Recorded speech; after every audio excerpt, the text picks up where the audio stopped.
أعوذ بالله من الشيطان الرجيم. بسم الله الرحمن الرحيم. الحمد لله رب العالمين، والصلاة والسلام على سيد المرسلين وعلى آله وصحبه أجمعين. رب اشرح لي صدري ويسر لي أمري واحلل عقدة من لساني يفقهوا قولي. سبحانك لا علم لنا إلا ما علمتنا إنك أنت العليم الحكيم. ولا حول ولا قوة إلا بالله العلي العظيم. Kitab Fathul Mu'in, muka surat 92, petok yang kedua daripada bawah.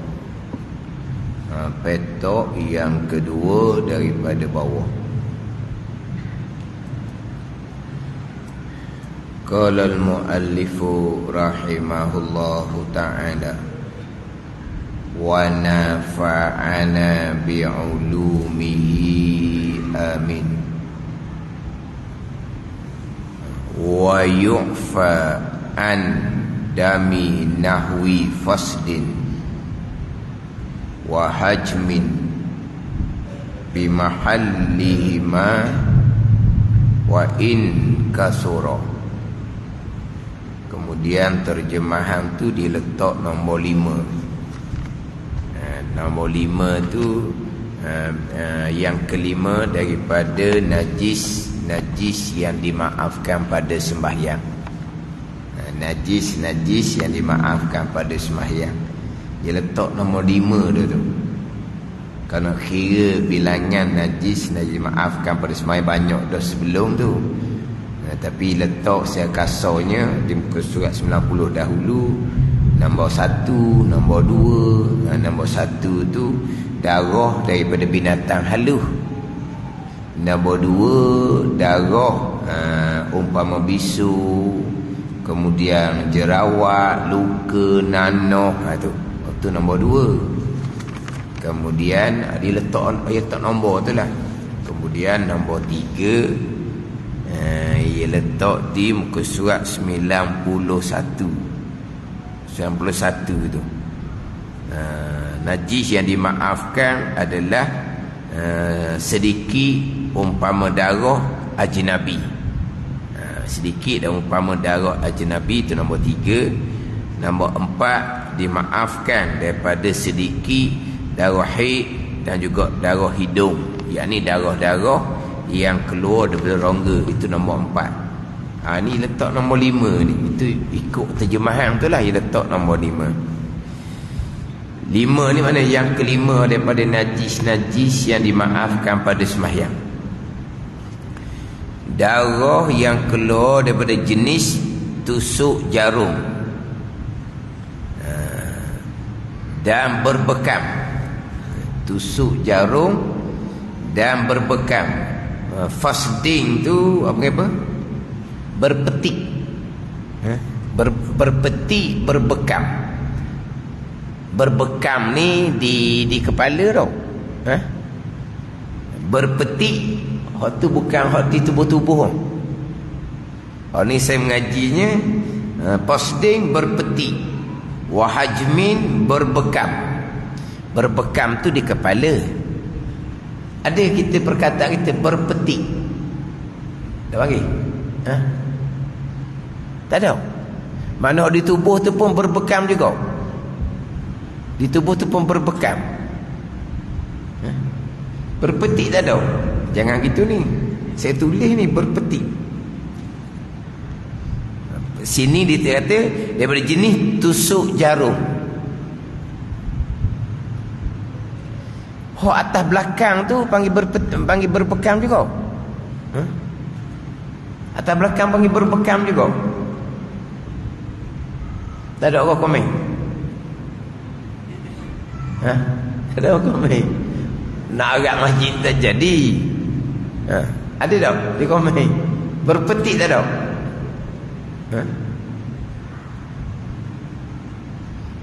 Tak ada suruh orang FB tu tengok buka dalam komu. Fasting tu apa? Saya mengaji ni berpetik, hajmin, berbekam. Sini dia timuh dengan darah yang kalau ada jenis tusuk jarum. Tusuk jarum macam tu lah, macam apa? Orang Cina buat ke apa tu? Orang Cina buat tu kan jarum tau. Orang Cina buat tu, orang dia apa? Dia panggil apa tu? Oh dah. Yalah, tak nak sebut. Orang Cina buat tu kan. Orang kungfu buat. Kungfu boleh buat juga kan? Kan kungfu kan? Dia masuk jarum tu, kerah kawan tu. Tadi gerak. Lepas tu masuk jarum apa tu? Dia kungfu tu kan. Dia pun masuk jarum. Lepas tu kawan tu dia kerah gitu. Lepas tu apa tu? Tak ada? Dan Nabi ada? KFB ni lambat. FB ni lambat tau dengan kita tau. Ke mana? Lambat sikit je lambat tau. Nanti saya buka tengok. Tak ada orang komen.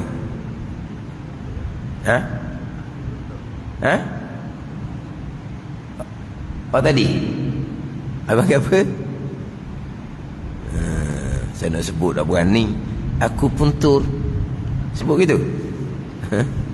Oh tu keluar darah ke? Keluar darah tau. Lepas tu dia cocok dengan jarum lah tu. Hak berbekam ni dia cocok jarum tak? Saya tak pernah berbekam benarnya. Takut nak berbekam. Tak berani tengok darah dia keluar, tak berani berbekam dia cocok juga tau. Kira macam mana? Cocok juga tau. Jadi aku puntur tu berbeza lah dengan berbekam. Lain. Dan ni dalam FB ni komen gitu belaka tu. Ada toke berbekam dalam ni. Ada toke berbekam.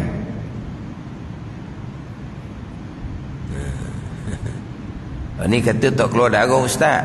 Berbekam pun cucuk jarum juga. Dia ginilah. Sama ada berpetik ke berbekam. Saya mengaji gitu, berpetik, berbekam. Yang masih tinggal di tempat keluarnya dan diampuni adanya. Sekali pun banyak yang masih tinggal di tempat lukanya ada diampuni adanya. Kalau kata berbekam, dia keluar darah. Kalau dah keluar tak apalah. Tu ada komen tu.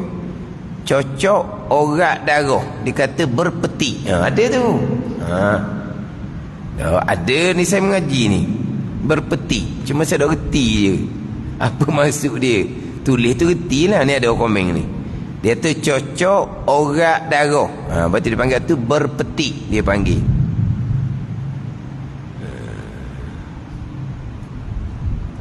Ni dia kata al-fasdu tu bahasa Arab. Kalau kita cocok cocok orat darah, dia panggil berpetik. Itu saya mengaji. Fasdin berpetik, kemudian hajmin itu berbekam. Itu berbekam. Tak apalah.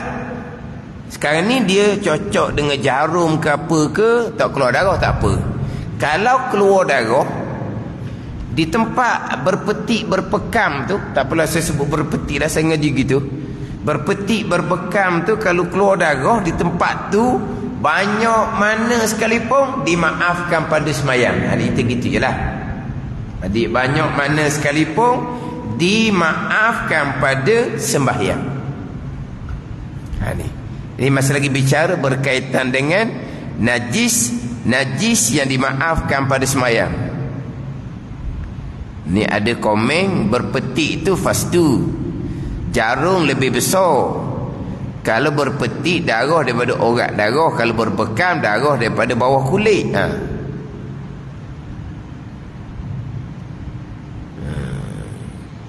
Berpetik darah daripada orat darah. Dicocok orat darah.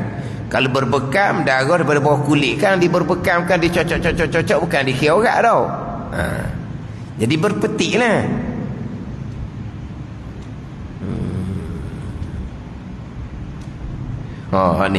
Ni hak Ustaz Hambali.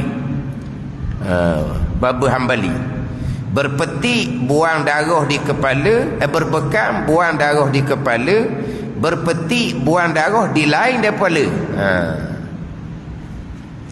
Ni hak Baba Hambali. Berpetik, buang darah di kepala, berbekam, buang darah di kepala, berpetik, buang darah di lain daripada kepala. Dia ada dua komen dalam ni hak sama. Antara beza berpetik dengan berbekam. Ni siapa ke berpetik iling kepala orang majlis ladang ni? Mana tu? Bedau. Allah lah. Tak tahulah berpetik ni tak ada lorak Terengganu. Tak ada. Lorak Kelantan mungkin. Hak saya tanda berpetik ni, hak saya mengaji dengan Tuan Guru Baba Ismail Sepanjang. Ni. Tulisan ni saya tahu lagi ni. Tulisan ni pada umur berapa? Tulisan saya mengaji kemudian dengan Tuan Guru Baba Ibn Kerandang yang anah juga. Tulisan dia lain. Tulisan tu masa budak-budak sikit, tulisan tu masa dewasa sikit. Boleh beza. Saya catat tulis, ni tahu. Ni belajar dengan Tuan Guru Baba Ismail Sepanjang ni tulis gini ni. Ni ngaji dengan Tuan Guru Baba Najib Kerandang. Sebab tulisan dia lain sikit lah. Cara tulis tu lain. Jadi berpetik ni dengan Baba Ismail Sepanjang. Fasdin berpetik, hajmin berbekam. Saya tak tahu macam mana, tapi saya faham gitulah. Berbekam ni kepala, berpetik ni bukan di kepala. Tapi dia semua tak setuju. Dia payah lah. Tak setuju. Tak kira lah. Maknanya dia berpetik, berbekam, keluar darah, banyak mana sekalipun darah tu keluar, dimaafkan darah tu pada sembahyang. Dimaafkan pada sembahyang. Pada ni. Ni bicara najis yang dimaafkan pada sembahyang. Wa tasihu salatu man udmiya. Wa tasihu salatu man. Mana?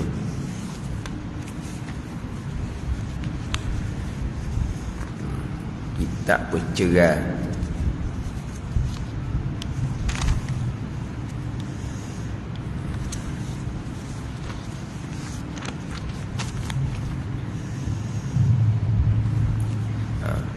Wa tasihu salatu man udmiya. Udmiya lassatahu, gusi. Lissatahu, gusi. Udmiya lissatuhu. Lissatuhu udmiya lissatuhu, berdarah oleh gusi. Qabla ghaslil fami izlam yabtali' riqahu fiha li'anna damal lissati, li'anna damal lissati. Atas itu tasydid, tak ada tasydid ni, kena buat tasydid. Li'anna dama al-lissati, atas itu kena ada tasydid. Kalau dalam hal ni tak ada ni. Ma'fun anhu bin nisbati ila riq. Ma'fun anhu bin nisbati ila riq. Tengok terjemahan dia.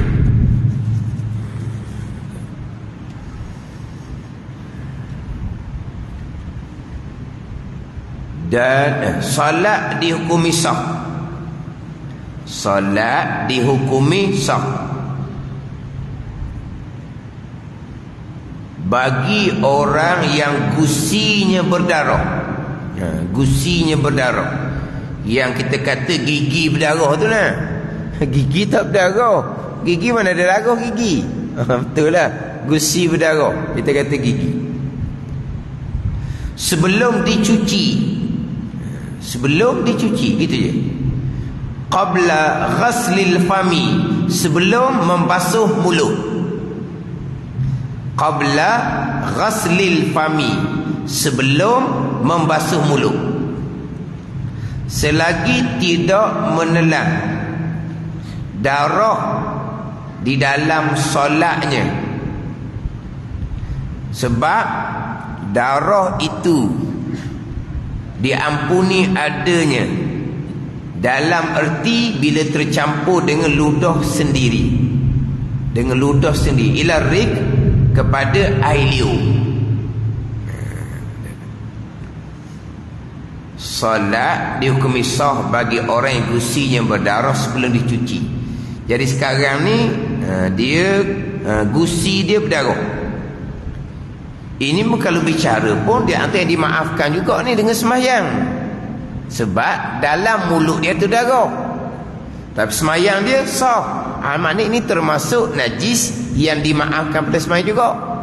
Kalau nak kira lah. Tadi tu dia letak nombor 5. Darah berbekam, berpetik, dimaafkan. Sama ada darah tu kena di tubuh ataupun darah tu kena di pakaian. Samalah sekarang ni. Dia berpetik, berbekam.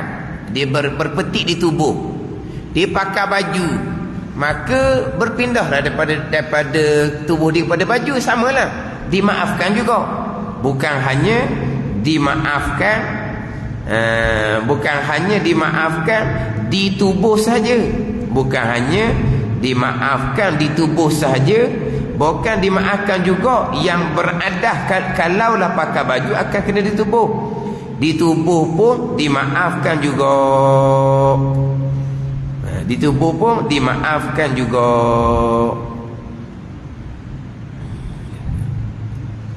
Tapi hak berkaitan dengan berpetik, berbekam ni pun ada khilaf ulama.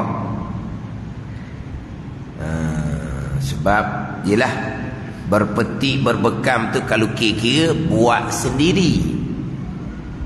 Yang terdahulu darah-darah yang keluar yang dimaafkan banyak mana pun bukan buat sendiri. Pada ni darah pacak, bukan kita yang buat. Dia hak dimaafkan darah nanah danah hak bisu sama juga. Bisu dimaafkan kalau bisu tu pecah sendiri. Kalau bisu tu kita yang pecahkan, hanya dimaafkan sedikit. Sedikit dimaafkan. Ini sin samalah. Berpetik, berbekam kalau kiranya buat sendiri. Kalau kiranya buat sendiri. Tapi dalam kitab kita ni, walaupun buat sendiri, berpetik, berbekam, banyak mana sekalipun dimaafkan. Banyak mana sekalipun dimaafkan. Sama ada kena ada di tubuh ataupun kena pakaian. Sekarang ni pergi pula kepada orang yang gusi dia berdarah. Sah sembahyang, maknanya darah yang ada dalam gusi tu sebelum dia basuh mulut, mana sebelum dia berkoma, maknanya dalam mulut dia ada najis. Termasuk yang dimaafkan juga. Dia begini, dia asalnya darah contohnya dimaafkan apabila darah tu sedikit ke banyak, jangan darah tu bercampur dengan air. Kalau darah yang dimaafkan ni dia kena air, dia kena air, kena air hujan contohnya. Di tubuh kita ni ada darah nyamuk, sedikit dimaafkan. Di kain pelekat kita ada darah pacak, banyak mana pun maaf. Kita ingat dah kan, darah nyamuk ni darah ajnabi. Sebab darah tu keluar daripada tubuh nyamuk. Darah pacak, darah yang keluar daripada tubuh kita. Pacak tak ada dah. Kita sebut darah nyamuk, kita sebut darah pacak. Darah nyamuk memang darah nyamuk sungguh. Sebab kita katok nyamuk, darah tu darah nyamuk. Tapi darah nyamuk pun dihisap orang kita juga. Nyamuk tak ada darah kalau dia lapar.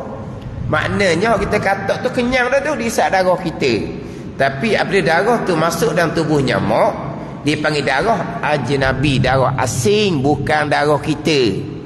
Adapun darah pacak, bukan darah daripada pacak orang kenyang tu. Pacak orang kenyang tu tahu jatuh ke mana dah pacak tu. Tak ada dah pacak tu. Dia pacak, bila dia kenyang dia akan jatuh. Jadi darah pacak ni darah ada di betih kita. Darah ada di peha kita, itu darah kita sendiri. Jadi kalau darah nyamuk dimaafkan, dia kalau sedikit sebab darah ajnabi. Darah pacak dimaafkan banyak mana sekalipun sebab darah kita sendiri. Tetapi jangan darah tu kena air. Darah nyamuk di baju kita kena air hujan, basuh molek darah tu tak maaf dah. Kain pelekat kita kena darah pacak banyak maaf. Tapi kena air hujan, bercampur dengan air, tak maaf lagi dah. Wajib kena basuh molek. Hening ni gusi berdarah. Darah tu bercampur dengan air liur. Bukan darah semata-mata. Darah dimaafkan ni darah semata-mata, tidak bercampur dengan umpama air. Sekarang ni kalaulah darah gusi, mana darah gusi kita sudah bercampur dengan air liur. Sudah bercampur dengan air liur, tetapi dia ampuni juga. Sebab apa? Sebab darah tu bila bercampur dengan liur dimaafkan juga. Darah gusi nisbah dengan air liur kekal dimaafkan. Sebab darah dan gusi dengan air liur ni nak lari ke mana? Darah gusi dengan air liur, nak lari ke mana? Mesti darah gusi itu akan bercampur dengan air liur. Maka walaupun darah tu sudah bercampur dengan liur, masih lagi dimaafkan. Nisbah dengan semayang memang lagi sah. Sebab apa? Sebab darah gusi dengan liur memang tak boleh nak elok. Asalnya darah-darah dimaafkan ni kalau tidak bercampur dengan benda yang ajnabi, umpama air.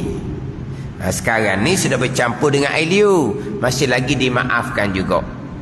Jadi darah gusi dimaafkan disebut dengan air liur tu. Darah gusi kalau campur dengan air lain tak maaf. Jadi ma'fuun anhu bin nisbati ila rik, dimaafkan nisbahkan apa? Nisbah dengan air liur. Ma'fuun anhu bin nisbati ila rik, diampuni daripadanya dengan nisbah kepada air liur. Kalau darah gusi kena air lain tak maaf. Ini bercampur dengan air liur, masih lagi dimaafkan. Darah gusi ni sebelum basuh mulut. Sebelum basuh mulut. Basuh mulut ni macam mana kita nak sucikan mulut kita daripada gusi kita berdarah?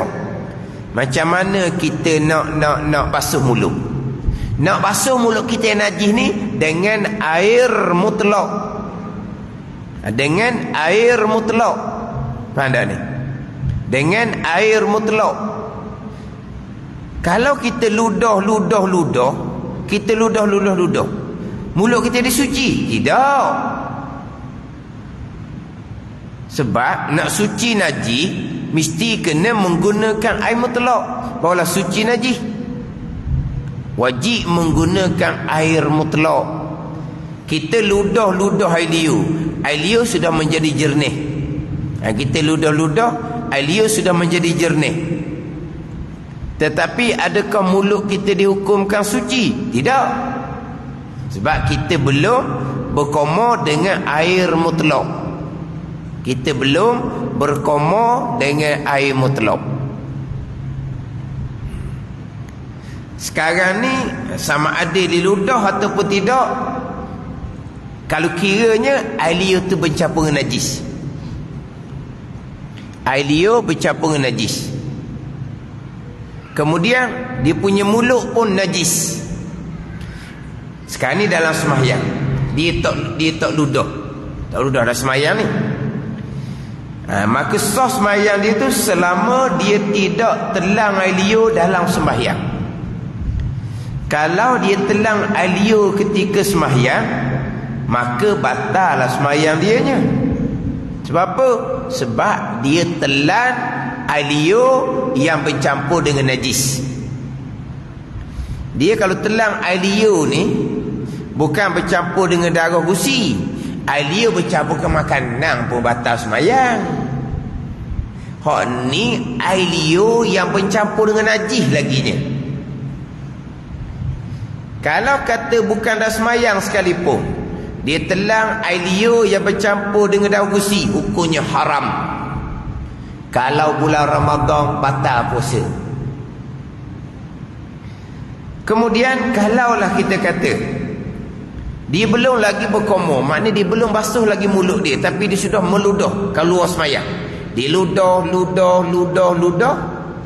air liur dia sudah menjadi putih, tidak ada lagi warna darah. Dia masih lagi diharamkan menelang air liur selagi tidak basuh mulut. Selagi tidak basuh mulut. Dah air liur kan sudah tidak ada darah. Sekarang ni mulut tu najis dengan darah tadi. Dimaafkan dalam sembahyang. Kalau luar sembahyang diludah, mulut tetap najis. Nak suci mulut, dia wajib kena basuh mulut dengan berkomor dengan air mutlak, barulah suci mulut. Luar sembahyang dia bicara. Dia ludah, dia tak berkomor, dia telang air liur, hukumnya haram sebab masih lagi najis. Kalau ditelang sehari Ramadan, batal puasa dia sebab dia telang air liur bersama dengan najis. Walaupun warna darah sudah tidak ada, tapi air liur dia najis sebab mulut dia masih najis. Dia telang haram. Kalau sehari Ramadan batal puasa. Ini mazhab Syafi'i. Kalau mazhab Hanafi dia mudah. Mazhab Hanafi ni air liur ke air apa ke, hilang najis, sucilah mazhab Hanafi. Mazhab Hanafi ni air liur, air teh, air kopi, air tebu, air apa pun mazhab Hanafi boleh menyucikan najis pula ke. Tu mazhab Hanafi tu, hospital kan, dia pakai tisu basah. Dalam tu bukan air mutlak, dalam tu ada sabun, ada obat yang boleh mematikan kuman. Walaupun licin comel dah kulit dia, mazhab Syafi'i masih lagi dihukumkan najis sebab nak suci wajib menggunakan air mutlak. Tapi kalau mazhab Hanafi suci dah, tak ada apa dah, sembahyang. Ada ni. Di mazhab Hanafi tak apa, air apa sekalipun, janji hilang sifat najis. Bila dia ludah, hilang lah. Air liur dia sudah jadi tak campur darah dah. Mazhab Hanafi, mulut dia hukum suci, dia telang pun tak apa dah. Bulan Ramadan puasa tak batal dah. Mazhab Syafi'i tak boleh. Sebab apa? Qabla ghaslil fami, sebelum basuh mulut. Kalau dalam sembahyang, walaupun air liur tu dia ludah perlahan-lahan bubuh dalam kain sapu tangan, dia ludah perlahan-lahan kain sapu tangan, dia ludah perlahan-lahan, sekalipun tetap tidak boleh telang air liur dia. Telang batal sembahyang walaupun tak ada darah dalam mulut dia, sebab mulut dia masih lagi dihukumkan najis. Ya gitu. Mana nak kira? Kau dalam sembahyang tiba-tiba gusi berdarah, kena keluar perlahan-lahan. Tapi nak telang dia tak boleh juga, tak boleh telang sebab mulut masih lagi hukum najis. Ni hak mazhab Syafi'i.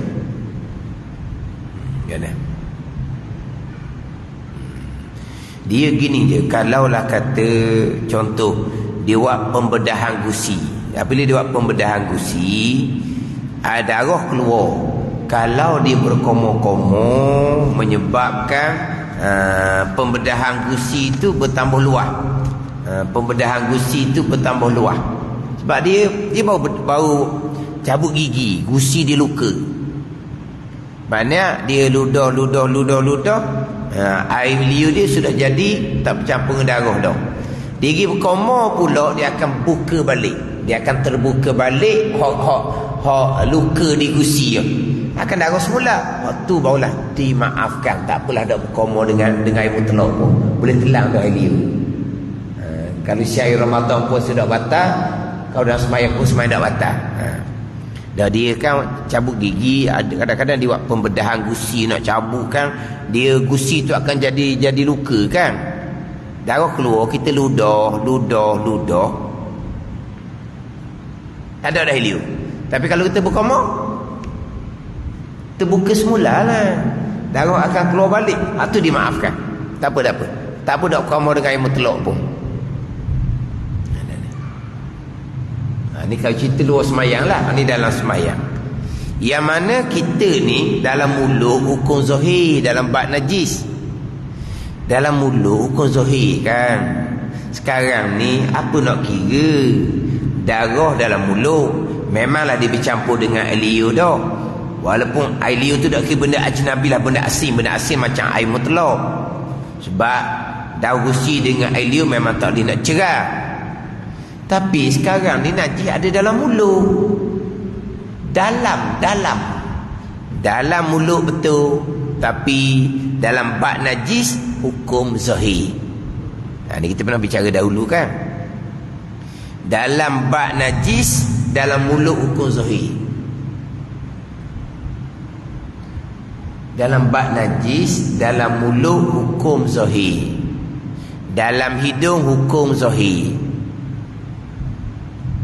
Kalau bab puasa dalam mulut belum dipanggil rongga, zahir lagi. Dalam hidung belum lagi dipanggil rongga, panggil zahir lagi.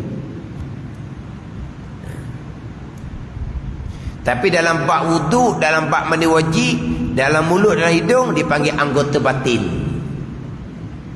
Kita bicara dahulu kan. Dalam bab najis, dalam mulut, dalam hidung panggil anggota zahir. Sekarang ni darah gusi, maknanya darah tu ada dalam mulut. Makna apa ni? Darah ada pada anggota zahir. Jadi darah dalam mulut ni dengan darah di tubuh kita sama hukum. Darah pada anggota zahir, najis berada pada anggota zahir. Sebab itulah kalau orang yang tersalah makan najis mughallazah, dia kena berkoma dengan air tanah. Sebab mulut tu anggota zahir. Mulut tu anggota zahir. Dia kena berkoma dengan air tanah sekali, berkoma dengan air mutlak 6 kali. Ada ni. Barulah mulut dia hukum suci. Adapun tengkok ni dipanggil anggota batin. Bukan kata berkoma air tanah telang. Dah. Sebab tengkok ni dia panggil anggota batin. Dalam mulut dipanggil anggota zahir. Kalau katalah yang makan najis mughallazah tu dipakai sudu, mana anggota lain tak kena najis mughallazah, tapi dalam mulut dia dimakan najis mughallazah, disedar kemudian, contohnya sehari 2 hari lepas tu baru disedar yang kamu makan itu tu najis mughallazah tu babi tu, tapi tangan dia tidak menyentuh sebab dipakai sudu. Lepas tu macam nak semayang tetap tidak sah. Mana dia najis sebab tangan dia tak pegang. Ni dalam mulut ni. Kat dalam mulut dipanggil anggota zahir dalam bab najis. Mana apa? Sebenarnya tidak sah lah. Bab mulut dia najis mughallazah. Dah tak suci lagi mulut dia. Dia minum air banyak mana dah sehari 2 hari dah. Dia makan nasi makan pun banyak dah. Dah dia tak makan tanah lagi pun. Nak suci najis mughallazah ni bukan dengan minum air, dengan berkoma dengan air tanah pun boleh disuci. Dia minum air berderang-derang sekalipun banyak minum air dah 3-4 hari dah, takkan disuci mulut dia. Sebab itulah ni mazhab Syafi'i lah ni. Seluar dia kena najis mughallazah. Diikat seluar dia di tepi sungai, ada akar kayu di tepi sungai, dia pun ikat seluar dia tepi sungai. Air sungai lalu kena di seluar itu berapa kali? Letak situ boleh sehari berjuta-juta, berbelia-belia kali dari sungai tu lalu. Tak suci. Sebab apa? Mana ada air tanah. Kalau air sungai tu musim banjir, air warna coklat, barulah jadi suci. Ni air ni letak situ seminggu 2 minggu pun takkan jadi suci seluar tu. Sebab nak suci dia kena air tanah sekali. Jadi walaupun dia minum berapa kali pun 2-3-4 hari, mulut dia tidak dihukumkan suci. Dia kena berkumur dengan air tanah sekali baru hukum suci. Persoalan kita semayang dia macam mana? Semayang dia tak sah lah, sebab dalam mulut dia ada najis. Najis mughallazah. Sebab dalam mulut hukum zahir dalam bab najis. Ni darah ni dalam mulut ni hukum zahir lah. Hukum zahir dalam bab najis. Hukum zahir dalam bab puasa. Mulut tak panggil rongga, sebab tu orang yang berpuasa boleh berus gigi. Ni masuk berus gigi kan ke dalam mulut. Mulut anggota zahir, bukan rongga. Sebab tu bulan puasa orang boleh korek tai hidung, sebab ni dipanggil zahir, bukan panggil batin. Di dalam tu panggil batin. Tapi dalam bab wudu, dalam bab mandi wajib, dalam mulut, dalam hidung dipanggil anggota batin. Tak wajib berkomor-komor, tak wajib memasukkan air ke dalam hidung ketika berwuduk dan ketika mandi wajib. Adapun mazhab Hambali, dalam mulut, dalam hidung dia panggil anggota muka juga, anggota zahir. Sebab tu dalam mazhab Hambali berkomor masuk air ke hidung hukumnya wajib ketika berwuduk. Berkomor masuk air ke dalam hidung ketika mandi wajib, mazhab Hambali hukum wajib. Sebab apa?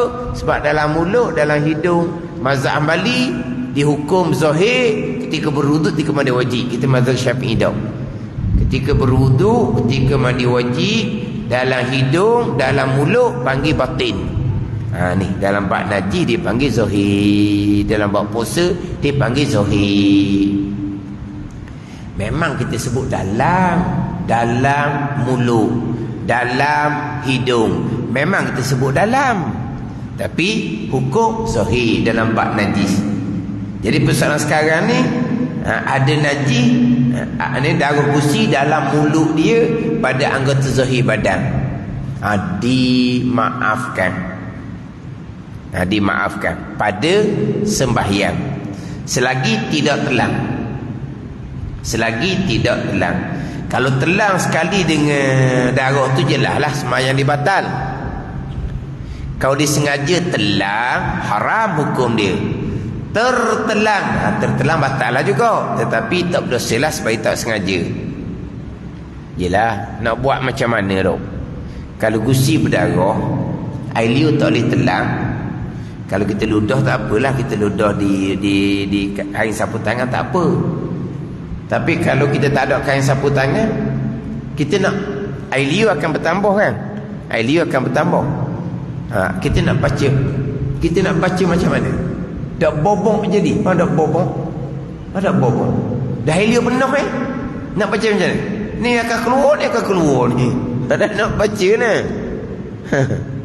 Adalah sapu tangan. Waktu aku sapu tangan, kita buat keluar air liur bersama dengan darah tu dalam sapu tangan. Tapi walaupun dalam mulut tu dikira tak ada dah darah, tak ditelang juga. Sebab qabla ghaslil fami, sebelum basuh mulut. Kita basuh mulut, tak ditelang. Nak basuh mulut tu kena berkomor dengan air mutlak. Ni ramai dah tahu ni, dikira macam ludah, air liur tak ada darah dah, dikira mulut suci boleh telang. Tu tanya balik, mulut kamu najis, kamu suci dengan apa? Ludah air liur. Dan kamu belum berkomor dengan air mutlak. Dalam mazhab Syafi'i nak suci najis wajib menggunakan air mutlak. Ada ni, tak sedar tu mazhab Hanafi lah. Orang kita kan ni kan banyak mazhab kan, mazhab international kan. Siapa mazhab dah jadinya.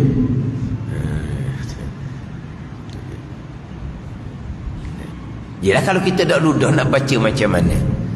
Ini contoh ni bukan najis. Kita nak berkomor-komor sebelum sembahyang, tiba-tiba terlupa, kemudian Allahu Akbar sembahyang, Allah dalam mulut ni ada ni sisa-sisa makanan. Tu bukan najis. Tu kalau boleh ambil sapu tangan, buat keluar sisa-sisa makanan. Sebab kalau telang saja, ini bukan cerita najis. cerita dia telan sesuatu yang ain yang lain, maka batal sembahyang dia walaupun kecil sekalipun. Yelah dia nak berkomor, tapi siapa di masjid iqamah dia pakai terus mak naik, tak teringat dah berkomor ni. Takbir masuk sembahyang baru teringat. Kalau ada sabut tangan boleh buat keluar lah. Kalau tak ada sabut tangan, pakai baju dah, pakai baju. Pakai baju. Oh ni. Orang sebelah tengok ada sembahyang orang sebelah. Apa benda ni pengotor ni. Main liu masa sembahyang ni. Dah liu bercampur dengan makanan. Telang liu tu bukan najis tapi batas sembahyang lah. Gua ni nak buat. Sapu tangan tak ada nak ludah. Dia kalau kita bicara dalam kitab fiqh kan, perkara membatalkan sembahyang kita makan minum. Dan jikalau sedikit sekalipun, umpama dia panggil apa ni? Dia panggil butir kacang halus. Dan kita di antara perkara yang membatalkan sembahyang adalah makan dan minum. Dan jikalau sedikit sekalipun, kenapa didatangkan jalan sedikit sekalipun? Sebut kata makan minum membatalkan sembahyang, sudahlah. Jikalau sedikit sekalipun, kenapa? Pergi kepada bab puasa, sama juga. Jikalau sedikit sekalipun yang kita makan tu batal puasa, umpama sisa-sisa yang ada di celah gigi kita, batal puasa. Jikalau sedikit sekalipun. Batal sembahyang jikalau sedikit sekalipun. Kenapa datang jikalau? Dia panggil ghayah liraddi, nak tolak satu pandangan dalam mazhab Syafi'i. Kalau halus umpama sisa makanan telang dalam sembahyang, sembahyang tak batal. Telang sehari Ramadan, puasa tak batal. Itu sama dengan pandangan mazhab Hanafi. Tapi nak ceritanya ada pandangan ta'if dalam mazhab Syafi'i. Kalaulah sisa makanan sedikit dalam mulut, dia tidak membatalkan sembahyang dan tidak membatalkan puasa. Lepas tu dalam kitab, makan minum membatalkan sembahyang jikalau sedikit sekalipun. Sebab apa dia sebut gini ni? Sebab nak tolak ada satu pandangan ta'if, kalau sikit sisa makanan tokannya batal sembahyang, ada. Lepas tu didatangkan jikalau sedikit sekalipun. Itu dalam kitab. Ini contoh-contoh. Ini contoh. Rokok rukun sembahyang. Sujud rukun sembahyang. Tapi iktidal dan jikalau sembahyang sunat sekalipun. Duduk antara sujud dan jikalau sembahyang sunat sekalipun. Kenapa buat gitu? Sekarang rukun yang kelima rokok. Yang kelima tak? Yang keenam. Niat takbir berdiri Fatihah yang kelima. Rukun yang kelima rokok. Senyap sekatu. Yang kena iktidal dan jikalau sembahyang sunat sekalipun. Kenapa kata-kata jikalau gitu? Sebab ada pandangan ta'if, kalau sembahyang sunat iktidal tidak menjadi rukun. Berarti bagi jikalau tu. Tapi rokok kenapa tidak ada jikalau? Rokok tidak ada pandangan yang mengatakan rokok bukan rukun walaupun sembahyang sunat. Semua pandangan, semua mazhab rokok adalah rukun sembahyang walaupun sembahyang sunat. Tidak. Tidak ada pandangan dalam mazhab Syafi'i. Kata Al-Anwar mengatakan bahawa kalau sembahyang sunat tidak bukan rukun, duduk antara sujud bukan rukun. Lepas tu didatangkan jikalau. Ini samalah bicara tadi. Perkara membatalkan sembahyang makan minum jikalau sedikit sekalipun. Perkara membatalkan puasa makan minum dan jikalau sedikit sekalipun. Sebab apa? Sebab ada pandangan dalam mazhab Syafi'i, kalaulah sedikit umpama sisa di celah gusi yang lupa nak berkomor, nisbah dengan sembahyang kalau telang tak batal, nisbah dengan puasa Ramadan sehari pun tak batal. Pandangan ni sama dengan pandangan mazhab Hanafi. Jadi kalau kita tak sengaja, kita takbir baru ingat tak berkomor, Kita sapu tangan tak ada. Lepas tu nak macam mana? Takkan nak kemang tu ada bobong lepas tu bobong tak boleh baca. Telang lah senyap-senyap. Ini bukan saja-saja sudah makan tu pergi semayang tanpa berkomo-komo. Tu ngada gitu. Tak panggil mengada-ngada tu. Ni kalau kita apa? Tersepit. Kita memang nak berkomo. Tapi siapa ke masjid itu? Allah. Dah tengok orang komak ni kok cepat naik, dah ingat nak berkomo. Lepas takbir baru sedar dalam mulut ni ada sisa makanan. Kalau kita panggil muktamad kena keluar kan? Tak boleh telan. Sebab ada makanan walaupun sedikit membatalkan semayang. Itu bukan benda najis. Itu ada makanan dalam mulut umpama sisa dicelup kursi. Ni hak bicara bab darah yang bercampur dengan liur, darah hukumnya najis. Nisbah dengan semayang, dimaafkan, teruskan semayang, tidak membatalkan semayang selagi tidak telan air liur yang bercampur dengan darah. Dan walaupun darah tu sudah, air liur tu sudah diludah dalam sapu tangan, tak ada darah dah sekalipun, tetap tidak boleh telan air liur sebab mulutnya masih hukum najis. Sebab dia belum lagi basuh mulut dia dengan dia berkomo-komo dengan air mutlak. Walau ra'afa qabla salati wadama fa in raja in qita'ahu wal waqtu muttasi'un. Jawab dia intazarahu wa illa tahaffaza kasalisi. Wallahu a'lam. Bismillahirrahmanirrahim. Alhamdulillahirabbil alamin wassalatu wassalamu ala sayyidil mursalin wa ala alihi wa sahbihi ajma'in. Allahumma ftah alaina futuhal arifin. Allahumma allimna ilma akdamin wa fahimna famas sabiqin warzuqna ruqat talibin. Allahumma zidna ilman wa alhiqna bis salihin. Wa sallallahu ala sayyidina Muhammad wa ala alihi wa sahbihi wa sallam. Walhamdulillahi rabbil alamin.